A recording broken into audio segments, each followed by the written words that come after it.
What's up, everyone? Welcome to our Set 5 Fusion World tier list.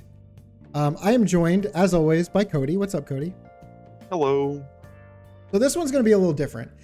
So the way we've normally done it is we've just done one tier list before the set comes out, and we just like rank all the leaders from F to Z. This time, what we want to do is we just want to do one prediction before the set comes out, and we're going to be a lot more vague. We're going to go from casual competitive to top competitive and then to Z. And we'll explain what those mean in a second. And then later on, we will then, in like the middle of set 5, we will do another tier list, completely ranking all of the leaders to where we think they currently are and moving forward where they'll be. Cody, do you want to explain what casual competitive, top competitive, and Z mean? Yeah, I'll just start from the top and work my way down. So Z is going to be, you should really hope there's only ever one deck in this tier, but hopefully there should be none. Like ideally in a real hopeful world, there would be no decks ever placed in this tier. But sometimes decks get through the cracks and they end up here because they're too good. So if there is a deck here, there's almost always only going to be one deck here. Top comp is going to be like the decks that we'd expect to see consistently topping events. The decks that we would see consistently like winning ultimate battles, consistently winning, more competitive locals, regionals, things like that.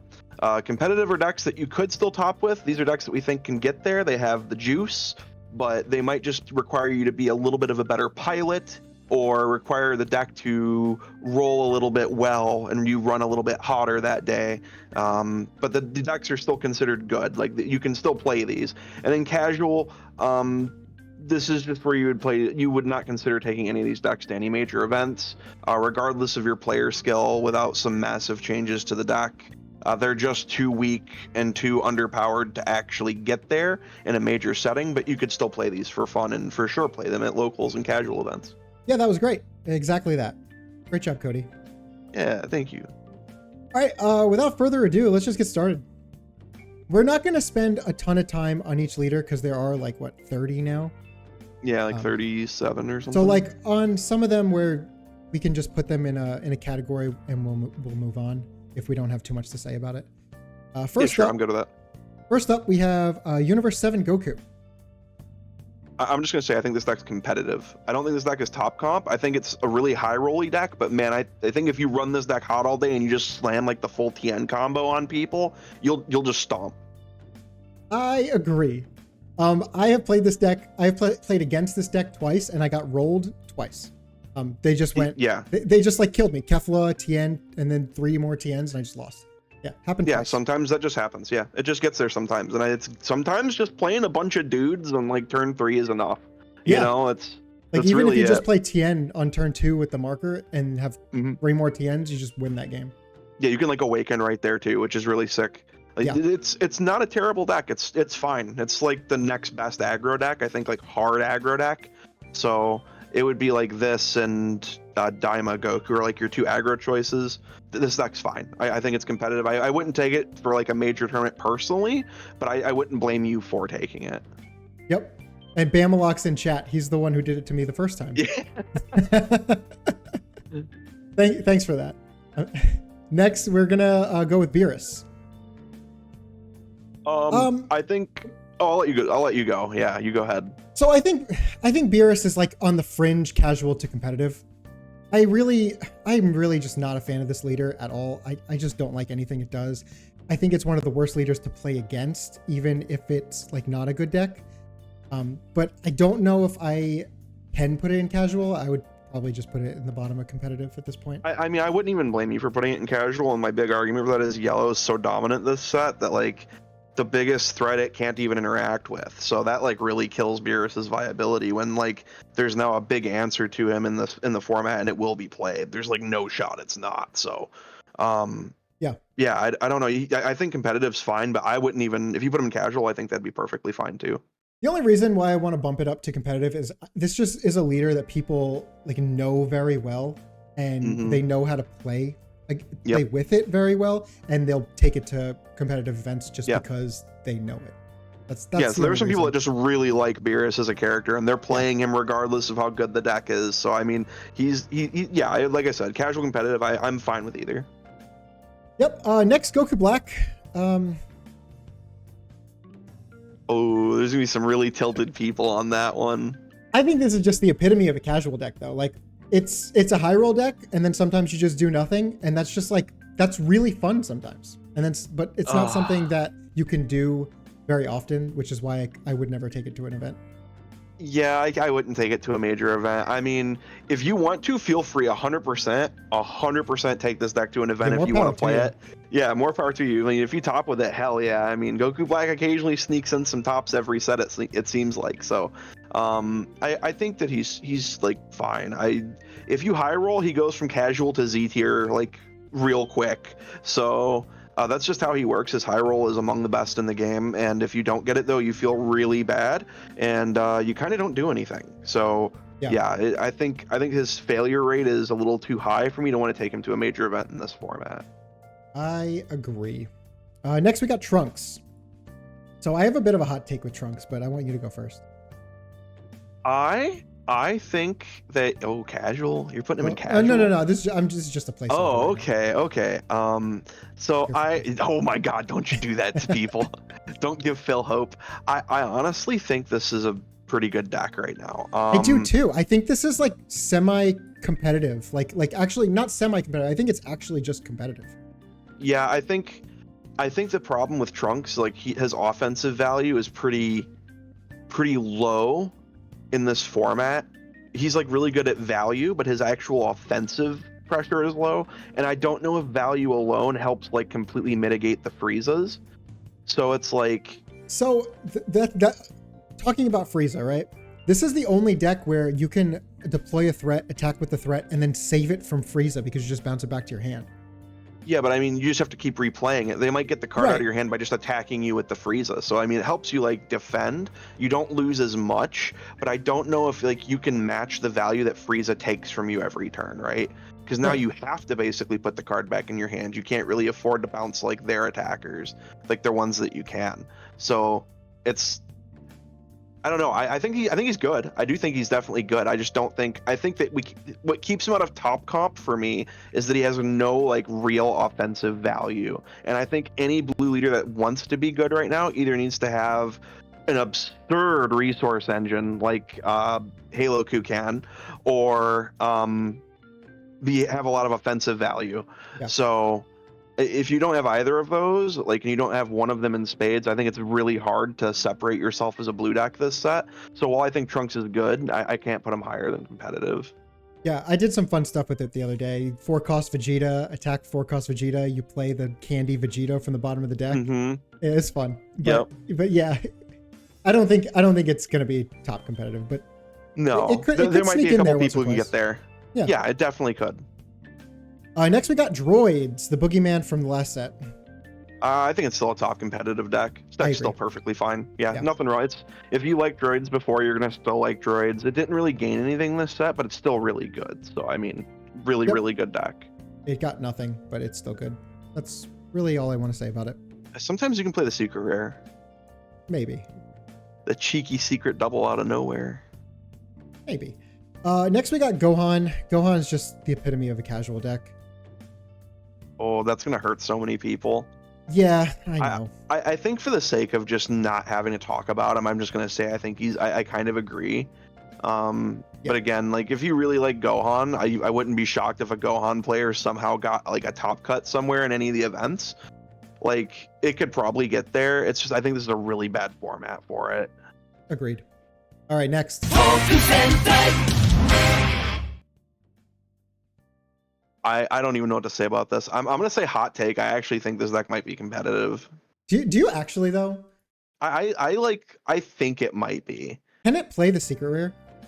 It can, but I don't think you're doing that. Yeah, like that's what I'm saying. You got like more Ginyu Force like Life Taker. You got like Jace, which is insane. Yeah. I think having the 25k Raccoon is good. I think it gained enough that it could probably still get there. I don't know. I don't really think so, but it probably could. It got a lot. Like Yellow just got a lot, right? Mm-hmm. Yeah, it got a lot. I'm gonna put it at the bottom of competitive. I think it's can get there over Beerus though. Probably, yeah. it's Sometimes pretty it might decent. just steal games. So I just had to do that again. All right, next we got Cooler. Cooler got a lot. Finally. yeah, I think this deck's quite competitive. I actually think it's finally moved competitive as well. Yeah, let's go. Yeah, I think this deck's actually decent now, which is crazy for me to say. It gained a lot. Like the little 1-drop Mecha Frieza with the 3-drop Cooler. Like anytime you ever set that up, you just go hella plus because you go like rest the 1-drop, top 3, add a dude, leader effect, untap the 1-drop, draw a card, rest, top 3, add a guy. Like you can do some crazy plays where you just get like a huge amount of advantage. And then your random out of nowhere pressure is good. Like it's kind of like he's a middle ground between Frieza and Janemba, where he has like the ability to get some value out of his secret or immediately, but it's not the same level of value that Janemba gets, but it's still much higher than Frieza's. So I don't think he's better than Frieza this set. I definitely think Frieza's a better deck. But I do think like this guy has some matchups where I think he might be better. Like I think he might be better against Zamasu because of the extra pressure. I think he might be better than Frieza against Janemba again because of the extra pressure, and you need that against him. So I think he's competitive. I definitely think that you could probably get there with this guy. Honestly, I'm looking at the rest in competitive. I think it's the best out of what we have so far. Yeah, I think so too. Yeah. Just attacking with Secret Rare twice is just so good. Yeah. Next we have Taku. It's casual. Right. Next we have Zamasu. Yep. This is a top comp deck. I think this is the best blue deck. I'm willing to be wrong about this, but I think this is definitely the best blue deck. I'm definitely willing to be wrong about that though. I mean, I've played a lot of games with it at this point, and I think it just is the best blue deck. Yeah, it's just so hard. Once you get into like the looping part where you're just constantly replaying the 4-drop, like you just feel unkillable. Like your opponent just can't even do anything to you. Yeah, so I've been doing some really fun stuff with it. So like, I'm playing 2-drop Goku in this deck, and for those of you who don't know what 2-drop Goku is, it's a 2-drop 10k combo, and it's like a 15k. And when it enters, you can bounce one of your 4-drops to your hand to bounce anything on the opponent's side.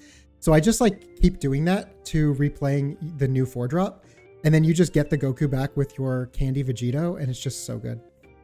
Yeah, you just So like much live value. forever. Yeah. You get to like if that deck reaches late game, it just beats you. Oh, Like, yeah. it literally just beats you, and there's like nothing you can do about it. Yeah, it's really fun. Next we have Cell. Cell just always seems like a pretty casual deck for the past like 2 sets now. That's what I would say. I don't think it has gained anything particularly good to move it into competitive. No, like I think it's close. I think it's definitely not like too terribly far off. But yeah, this deck is still, it's just lacking right now. This is a really bad format for it. Yeah, for sure. All right, the next one I know we're going to disagree on a little bit because we've been having some discussions about it. Yellow Vegeta, I think this is one of the best decks in the format right now. And I'm going to put it in top comp right now.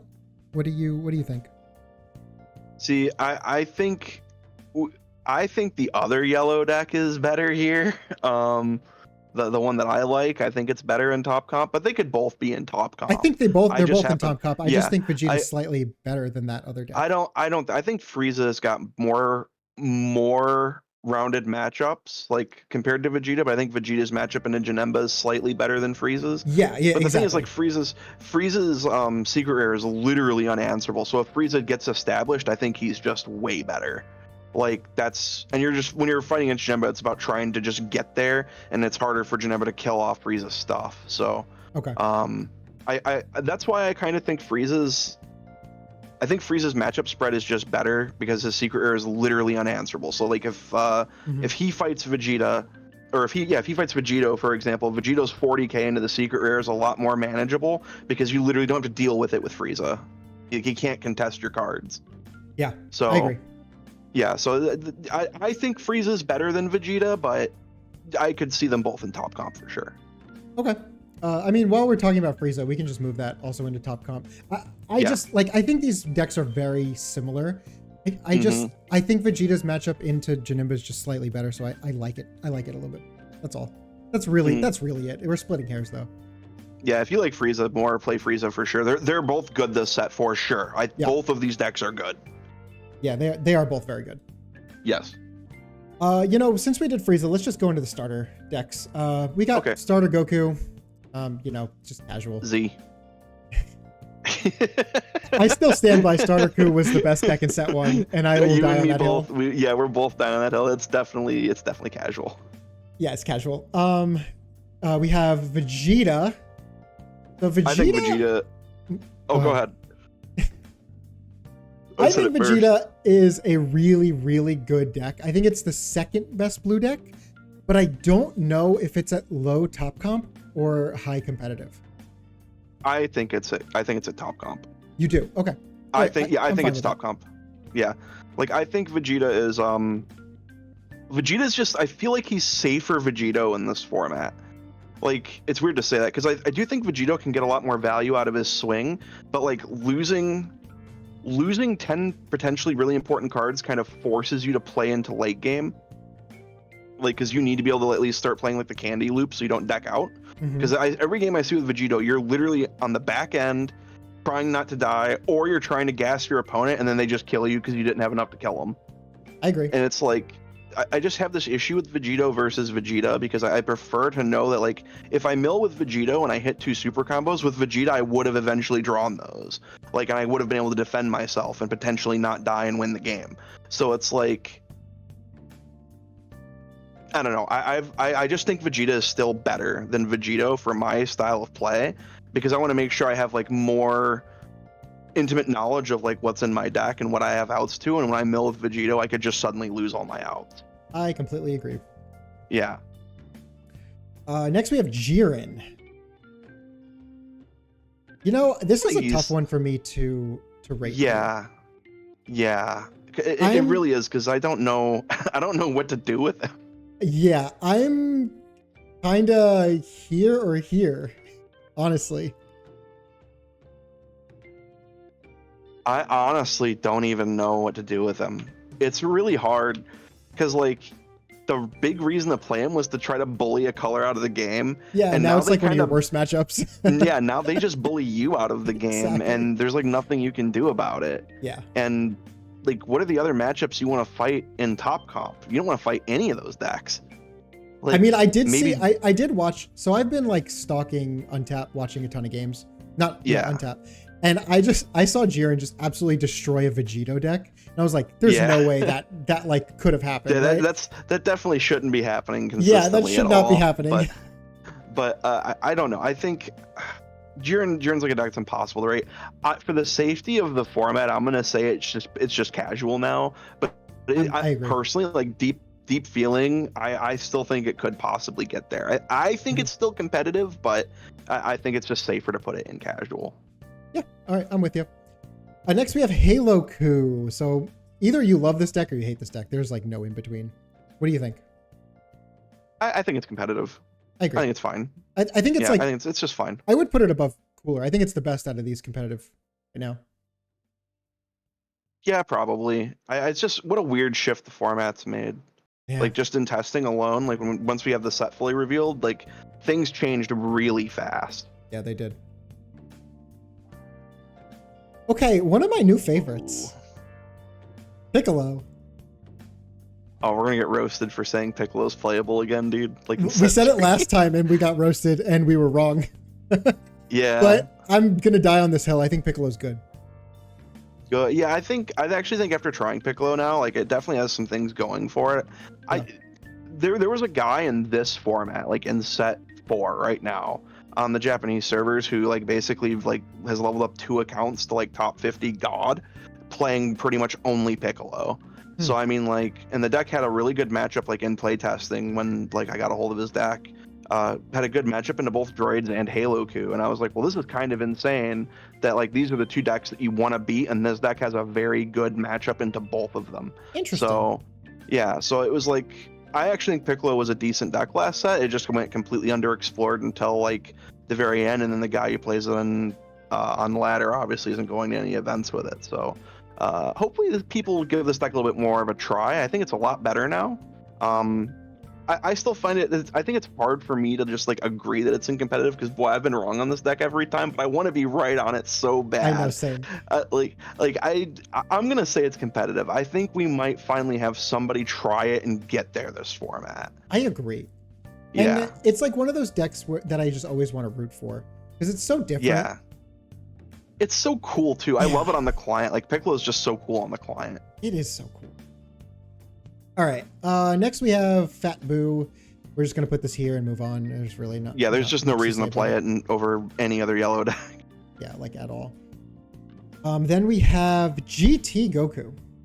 I think it's top comp. I agree. I think this is the best black deck. Yeah, I agree. I think it is the best black deck. I think it's only slightly better than Baby, like ever so slightly. I think they're very, Baby, very close. Yes. Yeah, I think Baby is also in top comp, but I think he's below SS4. The deck is still just too good. Mm-hmm. Like Baby would typically have like a decent match into all the competitive tier right now, so I think we still have to put it in top comp. No, I agree. Yeah, but the SS4 is fantastic. Black's fine.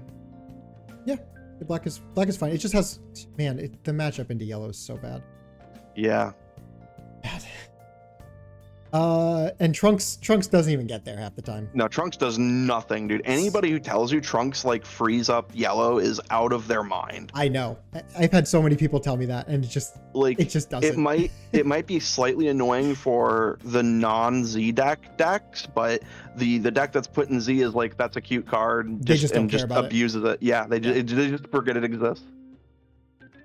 Okay, next we have UI Goku, and I have another hot take with this one. Uh-oh. I'll let you go first then. I think this is the second best red deck. That's a hot take. Yeah, I think it's really good. What did it gain? I want to put it in top comp.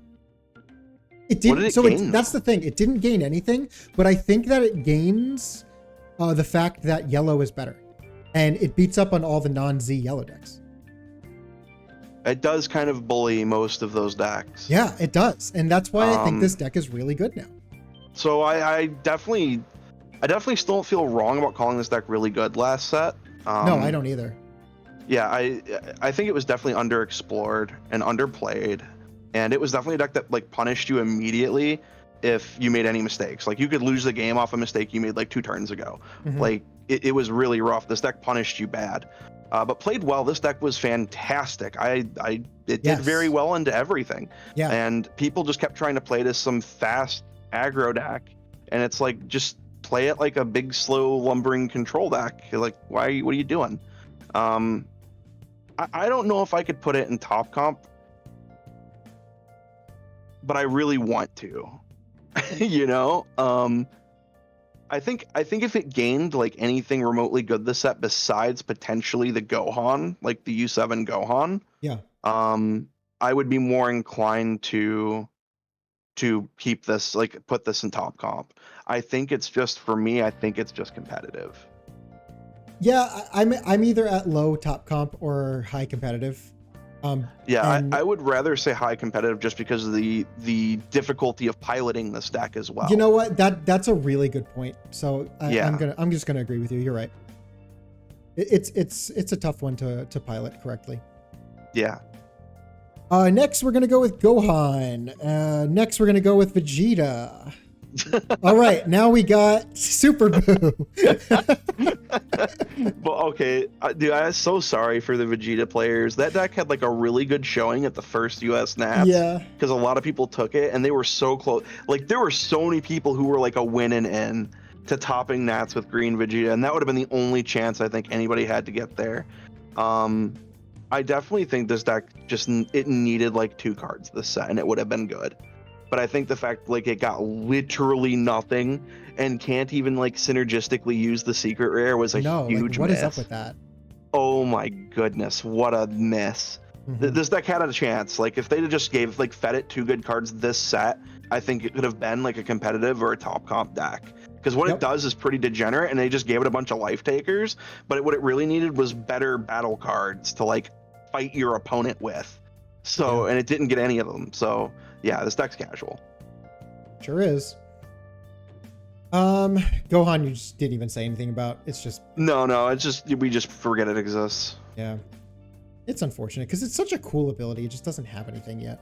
Maybe with time it'll be better. It's just narrow. It's just too narrow.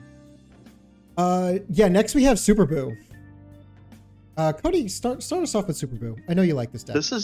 I really do like this deck. This was really hard for me to rate, right? Mhm. Because I think that it's really bad into Janemba. Like I think it's just really bad into Janemba. And I think it doesn't have the ability to play a long enough game because it has to run so much within engine stuff, which really hammers this deck's combo power. Like this deck that's the biggest problem. just hemorrhages combo power. And Janemba is really good at extending into humongous combo power requiring turns, so he can just start killing you while being defensive. So I think because I know after one or two events Janemba is going to be like a really prevalent deck, I think this is only competitive. I agree. Yeah, I'm with you. But looking at the rest of competitive, I think it's the best one. Yeah, I 100% agree. I definitely think this is the best deck in competitive right now. Yeah, and this is right, going from best to worst, right? Yeah, so Okay, left I'm would be doing it best, right right this to time. what? Yeah. Next we have Baby. So yeah, we talked about Baby earlier. Baby and GT are pretty interchangeable. They're in terms of close. black decks. They're like really, really close. I just think it's slightly worse, so I'm just gonna put it right next to it. I think Baby's actually like I think Baby's better at playing the mid-range game now than GT is, and I think GT's actually better at closing the game now. GT's just better at killing. Yeah. That's why I like Yeah. GT better. The GT, you definitely need that, and I think because you have to kill the Z deck pretty quick, and Goku has the best access to a good double striker, and he doesn't have to like really hurt his deck to run it. And he gets really big. You have to be able to get really big because boy, when we start talking about Janemba, you guys are gonna understand. But yeah, really, really good. Both decks are good. Both definitely top comp. Yep. Broly. I thought we did all the starter decks. I guess I forgot Broly. All right, No, yeah, we always forget Broly. Yo, put him next to Jiren, the two thick boys in the bottom tier. All right, you know, I'm gonna put it over here. Oh yeah, let's go. Bardock. Bardock's also. I think he's. Yeah, he has a really cool deck right now that's like kind of super gimmicky and fun, but that's the type of deck you take to a casual local event. Exactly. Yeah. Exactly. So, but sometimes it pops off and kills your opponent, and that's why it's funny. But I definitely think it's hard for me to say that I would play him over any other black leader right now, even the other one that we're going to talk about. Yep, exactly. Daimaku, the original starter deck one. I think he's just competitive.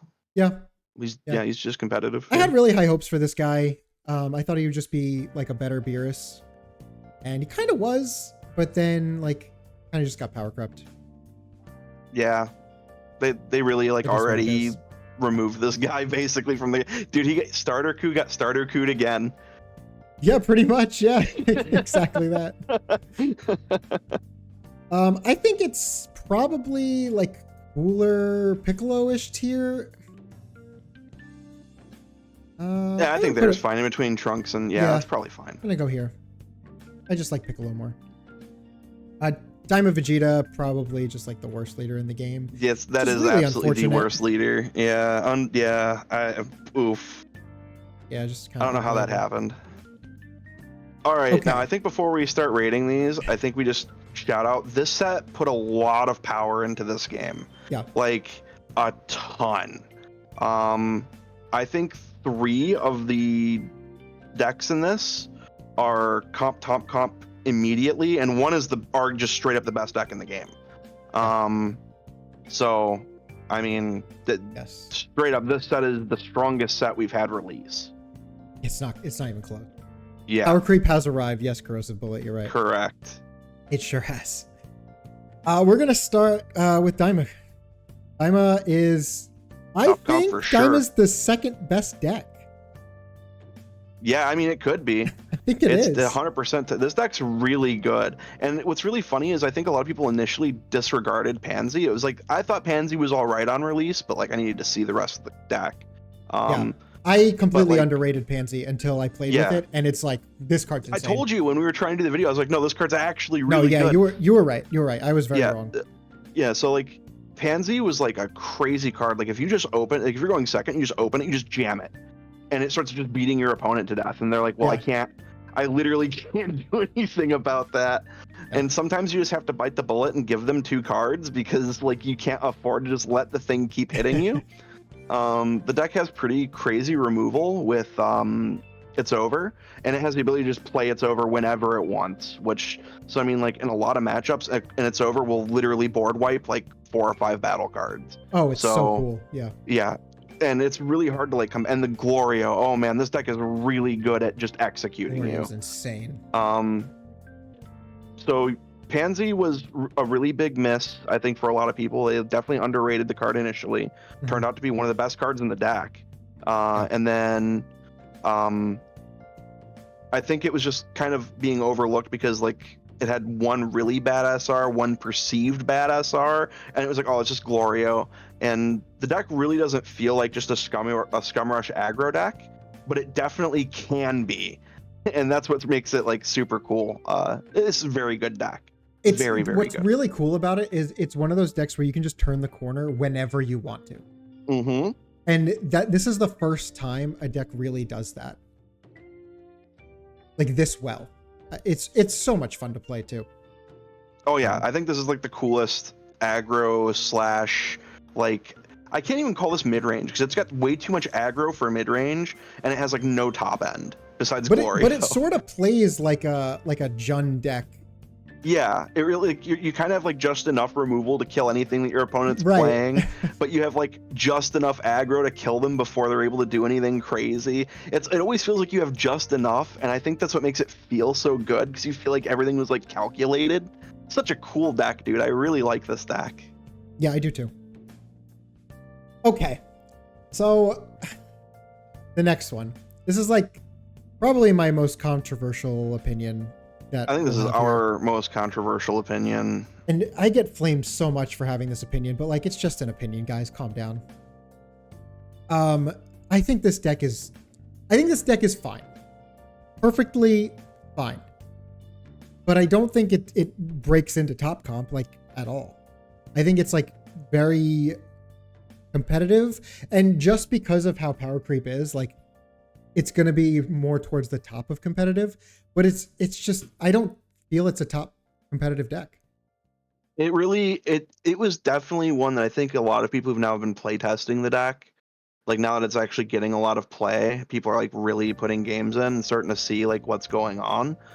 The deck definitely feels like it underperforms no matter what you do with it. Like you build it to awaken super fast, and then you do that, and then you kind of just die, or you build it to stall the game forever, and then you look at your deck and you've got like 3 cards left and you have to start looping Vegitos, and it's like you could mill your super combos and get killed. Yep. I hate the RNG that he adds to my game in a game with already RNG. Like right now, if we had more ways to abuse the drop earlier or play stuff from the drop earlier, maybe not things as crazy, but if we had more ways to do that, I would be more inclined to mill really quick and start getting like dredge effect, stuff like that. But since we don't have anything like that, give me dredge. Give me dredge. Since we don't have anything like that, I find that his awaken is usually either a huge detriment or a very minor buff. So it's like, yep, I would just rather draw the card. I'd rather draw the card. Yeah. Yeah, and honestly, the difference over the course of the game between Vegeta and Vegito swinging is not that crazy. It's really not like that insane. It's definitely a buff for Vegito to get like the 5k up, but like Vegeta doesn't impose an extra potential win-loss or loss condition on himself. He gets to play the game longer and control. Exactly. Yeah, will pace the game better. He doesn't just outright lose if stalled because the awakened condition can lose in the game. I think that Vegeta's better, personally. I agree. Yeah. I also think people should just stop playing the 4-cost Vegito at this point. That card is bad. I've never seen it do anything good. It comes down, it attacks, and then they die the next turn. I've watched so many Vegito games where that's happened. Just take it out of your deck. So I want you guys to know, I have seen a board state against Green Goku where they had 2 Nappas and a Krillin on the board. This guy stunned 3 battle cards. You know what his opponent did the next turn? He played the secret rare and killed him. Killed him immediately. Exactly.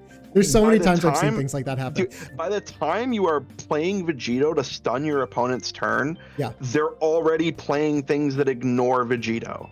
Yep. It isn't doing anything this format. Like, if you want to go bully your friend at locals who really likes his green Vegeta deck and you want to be that guy, go ahead. But I mean, the card is very, very mediocre. It might be good later. That doesn't mean it's bad forever, but I think this format, I think the card is quite mediocre.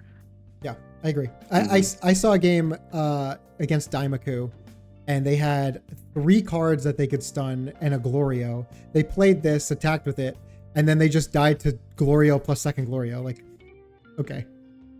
Well, that's fantastic. It was great. All right, next, Green Goku. So this is top comp. I have played against this deck a lot, and it's like one of the most fun decks to play against. It's so cool, and I think it's really strong. I absolutely agree that it's top comp. I'm going to put it like dead center because that's kind of what it feels like at this point. Yeah, I think this deck's really good. It might be one that I think people are gonna have to play a little bit to catch on. I really liked the flow the deck had of like the constant ping-ponging between 2 and 3, and you're deceptively like really tanky, and it is actually really hard to kill you. And then you just have all these really good cards that you play that are just solid 25k beaters, 30k beaters, and everything just feels good. So like the deck's just a solid deck. I think this is actually a very good deck, and people are going to top with this. Yeah, Anayer in chat has probably the best one I've seen so far. And really, he teched in a Days of Training that just like killed out of nowhere. It's so cool. Yeah, dude, Days of Training's funny. Yeah, it's really funny. All right, Janemba. Cody, start us off. Well, I don't even know where to begin. This was the first deck I started early testing, right before we had all the reveals, and I said just in early testing, like, this deck's probably going to be the best deck. Like, I was definitely willing to be wrong on that. I was hoping I was wrong because it felt pretty oppressive. Then we got the full set reveal, and I started testing with this deck again. And I think every single time I played against this online when I was testing the next deck, it was like full of just 5Ks and uncomboables and playing yellow like you were playing yellow the last like 2 sets. And it just did not work. Like, you just kind of died because you'd establish your secret rare, then they just attack it, combo like 2 10Ks into it, and you just have to let it go, and like all that stuff would go on. It was like really, I was able to kill that deck pretty consistently. And I was like, well, I don't think people are playing this right. So I went and took it and like turned it into a defensive machine.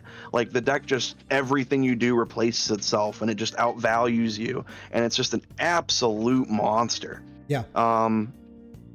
And as soon as I did that, like, I was just beating everything, like every single player, every single deck. It was just taking game after. Actually, you haven't even beaten me on this yet. I have not beaten your Janemba deck. No, I have not. Yeah. It's been an absolute nightmare to test against this deck. It's so much fun to play with. Yeah. Which is really unfortunate because like it's definitely too good. Like, let's get that out of the way. This deck is too good. Yeah, I think like this will probably be the first banned leader. I don't even think there's a leader that is close to him. Absolutely. And like even if we just remove the archetypes from the game and just made a pile of good yellow cards, he would use all of those cards better than anyone else in this pile. So like, that's just how he goes. Untapped 2 can be used offensively or defensively. You have the ability to rest anything, completely controlling the flow of the game. You can, if you put your opponent in a situation where you're flipped and they're not, and they can't flip, you just win the game immediately. You just win the game because they just can't play battle cards anymore. Essentially, no, you just lock them out and then you make a big board and kill them in 1 turn.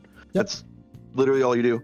All of your attackers are like 2-for-1s or +2s. Like Zanya, if she activates the turn she's played, she picked up a life and she drew a card. That's insane.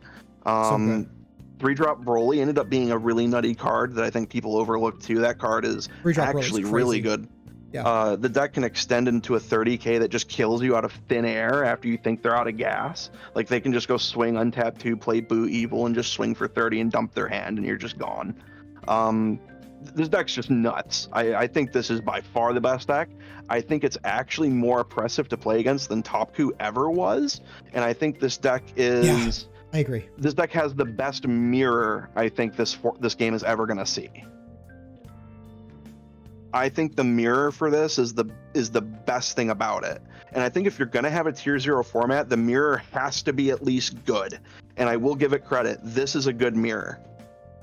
The issue is like no one wants to do that for an entire format. No. This would be probably fun for like 2 major events, and then people would want it gone. I think it'll be fun for like 3 days. I'm kind of already done with it, and its set hasn't come out yet. Yeah, this is by far and above the best deck. I just don't see anything. It's just I think just cut like all the bloat that yellow normally plays. Play just the good cards, like the good generics, and you realize that this guy is just crazy. Yeah, and just lower your card quality slightly to play some extra 10Ks, and then you just can't lose anymore. Yeah. Mm-hmm. Yeah, this deck's crazy. What are your thoughts on it? Since you made me spew all mine. I mean, I was just bouncing off of all yours. This deck is incredibly oppressive and it needs to be banned. Fair. That's all there is to it. Yes, it's unfortunate that it's so fun to play with. Yeah. Because I don't want it to be banned because it's so fun, but it's way too oppressive that this is all you're going to see. It has to be. Do you think they could keep the leader if they ban the secret rare? No. Just a quick question. You don't think they could keep the leader? No, because then power creep will still happen. Like the leader is just too good. Yeah, I don't think the secret rare is super broken without it. Like, yes, secret rare is really, really good, but without the untap 2 on your turn, it's very fair. Yeah, the secret rare being slow 1 turn was initially why I thought Goku would end up like overall better. Yeah. But it's really weird because Frieza, like in the other yellow decks, actually does. He feels very fair. Like he's slow.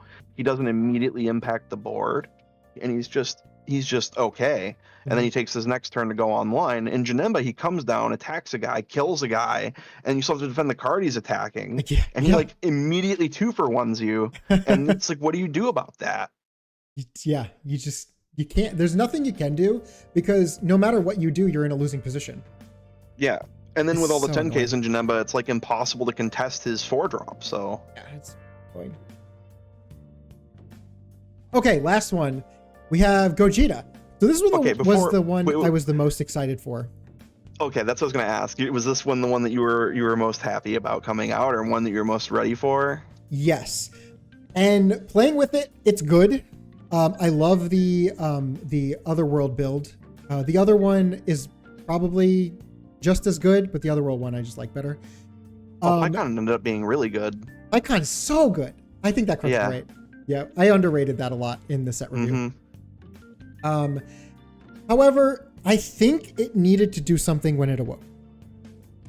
Maybe not draw a card, but it needed to like make a marker on Awaken. It needed to do something. So cool. It needed to do something.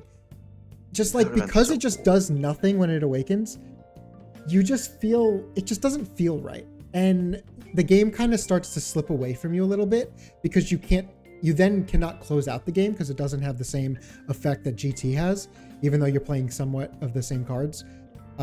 The SR is insane, and this is the best Goku SR deck, I think. The 5-drop, that is. Yeah, because sometimes the other black decks get stuck and can't get their marker. This deck cannot run into that situation, and this is probably the best deck for Soul Punisher too. Honestly, it is. I just think Soul Punisher is not like that insane. Soul Punisher has felt like a trap the more I've played with it. I think you like have to play it in GT Goku and Baby though. To play it too. Yeah, but well, Baby might still play Bardock, but GT Goku can just play Soul Punisher now. Yeah, I don't know. This deck really, it hit a lot of the marks for me, but then it really missed a lot of the marks. Like, I wish that had like one more of the Another World cards was good, right? Or that we had like another good Another World card. Yes, like it feels like all of them were undertuned just because PyCon could find them, and it's like, why did you do that? ? Yeah, he missed the mark for me big, but I still think he's good. Like, he's definitely not a casual deck. So this is I one of think- those. Oops, go ahead. I think he's competitive, but I think Yeah, I he's think- like very low competitive. I think he's competitive as well. This to me feels like he's one card away from being oppressive. He could be, yeah. It's very likely that his like later builds will just be super tanky, stay at high life all game, and then just play some crazy bomb with like multiple markers in a turn. Yeah, I feel like just give this deck one card, and it is insanely good, possibly bannable. Not the leader, but like maybe a card from the deck. Like, just what it does is so unique. Yeah, it's something That that you'll have to could like break always the look game. back at when Black just has like a plethora of cards, like do something based on how many times you made the marker in a turn. Mhm. Stuff like that would be very good. Right. But I mean, that we don't know. The future of this guy looks pretty decent though, given how good he is with just such a small like card pool right now. Yeah. So I think with what he has right now, as long as he gets fed a couple more things, his archetype might end up okay. I just don't think he'll ever be like a good generic leader. Like it feels like he kind of needs to be pulled in a direction, and he needs to have cards that are really leaning on him being that leader, or leaning on him being able to create a marker at any time, basically. So I think that I think he's just competitive right now, but I think he has a good future. Well, I agree. I think it's probably the 4th best leader, and I think Vegito's the 5th from the new set. I know we're gonna get flamed for that, but whatever. Yeah, I think I definitely think that like every single time I see those decks fight, it's like super close, and Gogeta usually just barely wins. Like every time. Yeah. I agree. It's pretty much the same thing. It's so weird. Yeah, it's so weird. I've seen so many of those games, and I've got like videos of them. People want them. They're kind of fun to watch. But yeah, I definitely think that I think this is pretty close. I mean, if we're not like right on the money, I think we're fairly close. Yeah, I agree. All right, that is the list. Thank you, Cody, for being here. Appreciate it. Yeah, dude. No problem. And thank you all for watching. Don't forget to like and subscribe, and I will catch you in the next one. Peace.